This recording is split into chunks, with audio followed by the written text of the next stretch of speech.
안녕하세요. 김중근 세무사입니다.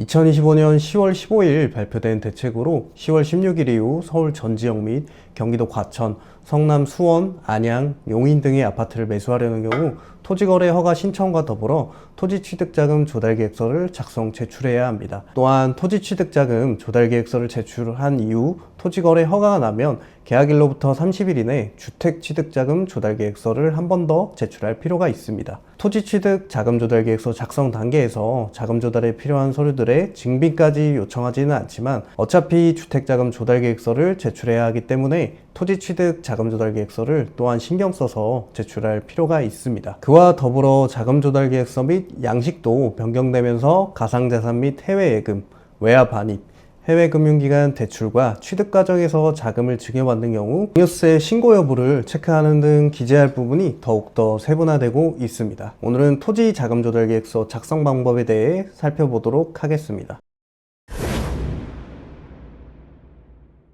토지 취득 자금 조달 계획서는 토지를 살 때 이 돈을 어디서 마련했는지를 정부에 설명하는 서류입니다. 주로 부동산 투기 방지나 탈세, 편법 증여 확인을 위해 관할 시군구청에 제출하는 서류입니다.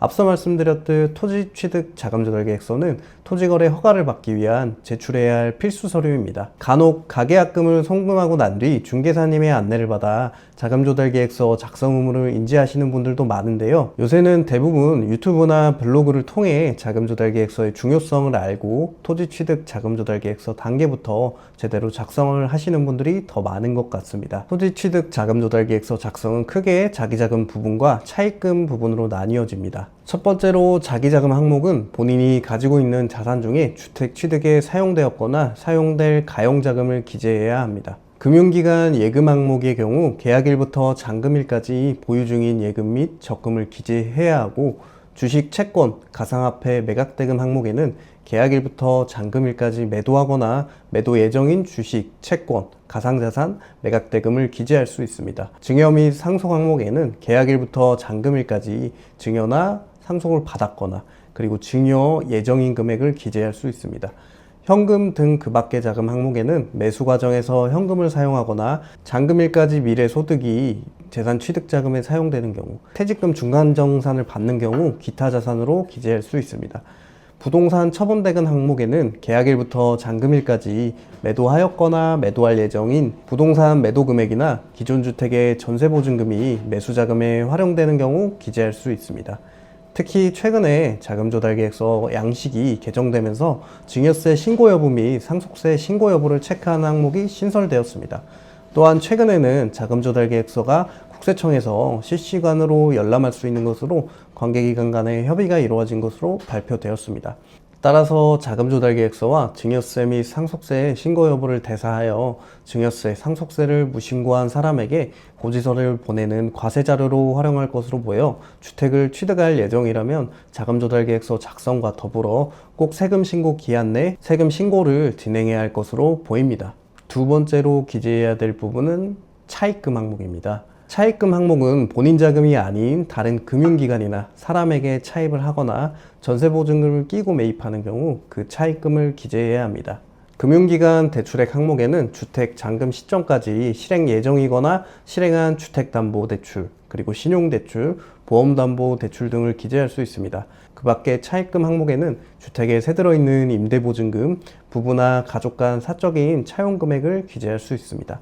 금융기관 대출액의 경우 잔금일 이전에도 금융권 상담을 통해 가용 대출 금액을 상담받을 수 있지만 정확한 금액은 아닐 것이므로 예상되는 금융기관 대출액을 기재하면 됩니다. 토지취득 자금조달계획서에는 별도로 임대보증금 항목이 없기 때문에 임대보증금이 있는 경우 그 밖의 차입금에 기재해야 할 것으로 보입니다.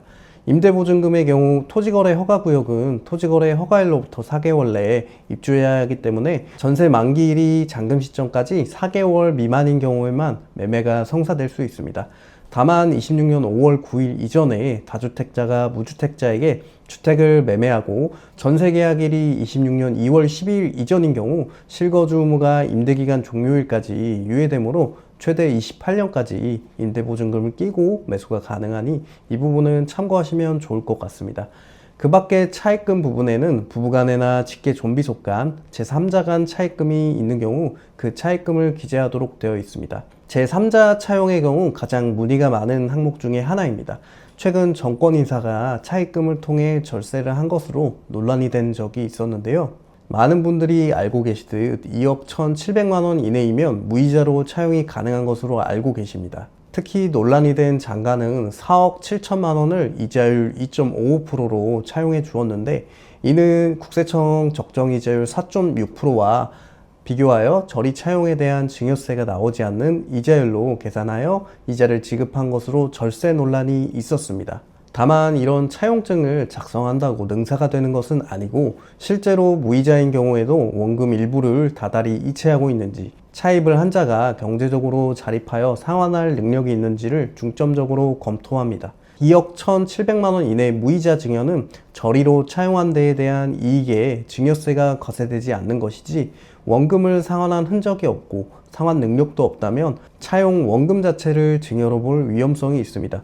특히 국세청은 세무조사를 실시해 조사 대상자의 계좌, 부모의 계좌를 조회할 수 있기 때문에 거의 모든 것을 파악하여 무늬만 차용인지 실제 차용 거래로 인정할 것인지를 사후적으로 판단할 수 있습니다. 그리고 가끔 토지취득자금조달계획서와 주택자금조달계획서 내용이 상이한 경우 소명 요청이 오는 것이 아니냐는 문의가 있는데, 내용이 완전히 180도 바뀌지 않는 이상 큰 문제는 없을 것으로 보입니다.